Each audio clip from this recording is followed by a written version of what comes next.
Bonjour, aujourd'hui je vais vous parler d'un sujet qui touche énormément de femmes. Il s'agit de la mycose vaginale. La mycose vaginale est une infection fongique qui touche la vulve et le vagin. L'agent pathogène le plus incriminé s'appelle le Candida albicans.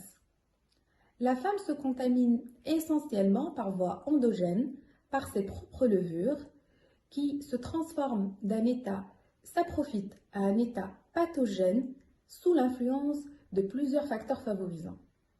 La contamination exogène au niveau des plages et des piscines reste quand même assez rare. Les signes cliniques qui doivent vous alerter, madame, sont les suivants. Des démangeaisons ou bien une sensation de brûlure au niveau de la vulve et du vagin. Des pertes vaginales qu'on appelle les leucorrhées qui sont blanchâtres, de texture épaisse, avec un aspect de lait caillé. Une rougeur ou bien un œdème au niveau de la vulve qui peut donner des difficultés au niveau des rapports ou bien des dyspareunies. Le diagnostic clinique peut être confirmé dans ces cas à l'aide d'un prélèvement vaginal avec une mise en culture.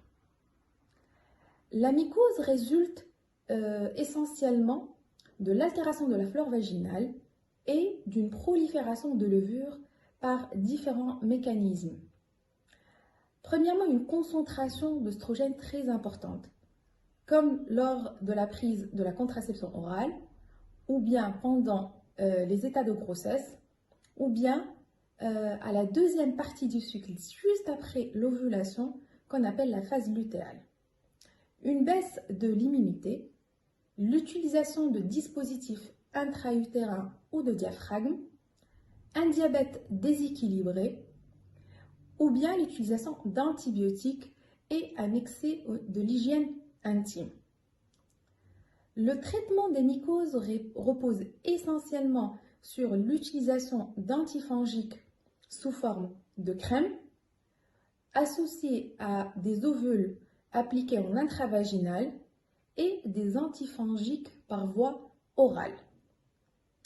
Aussi, on associe les probiotiques qui ont comme rôle de restaurer la flore vaginale altérée.